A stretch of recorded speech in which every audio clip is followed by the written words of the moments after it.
नमस्कार। आज की कहानी है जीने की राह। सुबह से लेकर अब तक शांति देवी घर से बरामदे तक का ना जाने कितने चक्कर लगा चुकी हैं। परेशानी उनके चेहरे पर साफ झलक रही है। उनकी परेशानी का कारण है घर में साफ सफाई करने वाली काम वाली बाई, जिनके आने का निश्चित समय है सुबह के 8 बजे, लेकिन 10 बज चुके हैं और अभी तक वह आई नहीं है। अगर देर से आना था तो कल ही बता देती। शांति देवी अपने आप में बड़बड़ाई। आराम की आदत पड़ जाए तो हाथ में गिलास लेकर पानी पीना भी कष्टदायी लगता है। उनकी समस्या यह है कि अगर बाई के डांट फटकार दिया जाए तो वह काम छोड़कर चली जाएगी और दूसरी बाई काम करने को तैयार नहीं होगी। ऐसे में तो काम चल ही नहीं सकता। जैसे जैसे घड़ी की सुई 10 से 11 की तरफ बढ़ रही थी, वैसे वैसे शांति देवी का सब्र का बांध टूटता जा रहा था। वह बिस्तर पर लेटकर यही सोच रही थी कि काम वाली बाई की अनुपस्थिति में वह घर का पूरा काम कैसे कर पाएंगी। किस तरह हिम्मत जुटाकर वह काम करने के लिए उठी ही थी कि कमला बाई आ गई। आते ही कमलाबाई ने कहा, आंटी जी, मैं कल से 8 दिन की छुट्टी पर रहूंगी। मेरे बेटी की शादी है। आप तब तक के लिए कोई और बाई ढूंढ लो। मैं कहाँ से ढूंढूं? तू ही कोई लगा के चली जाना। शांति देवी ने असमर्थता जताई। मैं कहाँ से लगाऊं? शादी के सीजन में टाइम किसके पास है? आपके पोते की शादी भी इसी महीने है ना? आप शादी में नहीं आएंगी क्या? यह बोलकर कमलाबाई तो काम पर लग गई, पर शांति देवी के जख्म हरे हो गए। न चाहते हुए भी अतीत की कड़वी यादें उनकी आंखों के सामने चलचित्र की तरह घूमने लगी। 6 महीने पहले की बात है। वो अपनी बेटी के साथ रह रही थी। बेटी के घर रहना उनकी मजबूरी थी।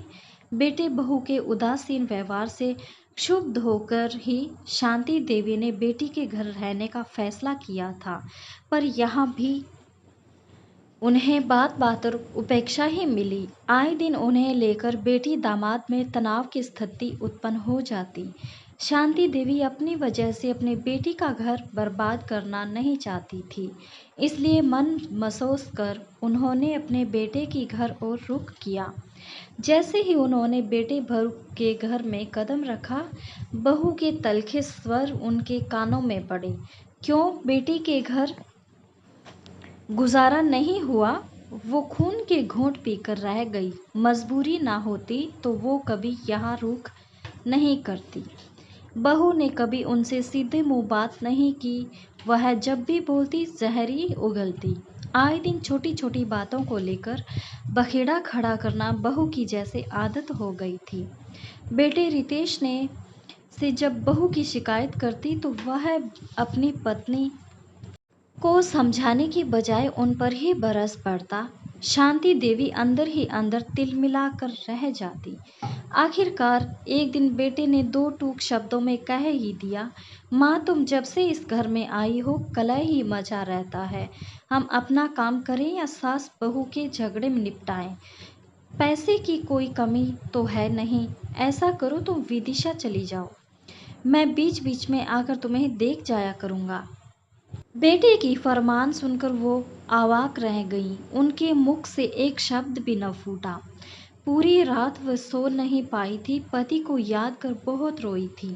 बेटी या बेटे के घर में रहने में कोई उन्हें आर्थिक मजबूरी नहीं थी। फैमिली पेंशन मिलता था जो उनके लिए पर्याप्त था।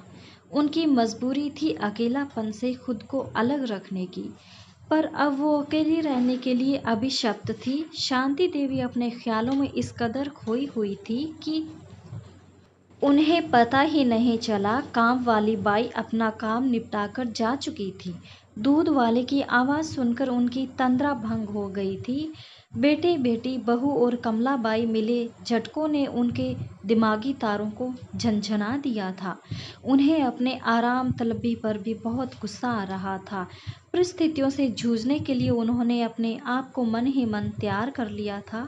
उन्होंने पतीले में दूध रखकर गैस पर चढ़ा दिया था। जैसे जैसे दूध में उबाल आ रहा था, वैसे वैसे शांति देवी के अंदर एक नई ऊर्जा का संचार हो रहा था।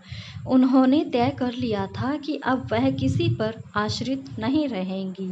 अपना हाथ जगन्नाथ, वो सोचने लगी, जो माता पिता आर्थिक रूप से कमज़ोर होते हैं और जब उनकी संतानें भी उन्हें छोड़ देती है, तो उन पर क्या बीतता होगा। कम से कम वे तो बहुत अच्छी स्थिति में हैं। वो नाहक खुद को कमज़ोर समझकर लोगों के सामने अपनी मजबूरियों का मजाक उड़वाती थी। उन्हें यह एहसास हो गया था कि इंसान जीना चाहे तो राहें हज़ार है। दूध उबलकर गिरने लगा तब वो अपनी सोच के दायरे से बाहर निकली। उन्होंने गैस बंद किया और खाना बनाने की तैयारी करने लगी। अब तक उन्होंने यह फैसला कर लिया था कि वह अपने घर से कहीं बाहर नहीं जाएँगी जब तक उनका शरीर चलेगा, किसी पर निर्भर नहीं रहेंगी, बाकी सब ईश्वर पर छोड़ देंगी। उनके चेहरे पर अब गज़ब का आत्मविश्वास चमकने लगा था।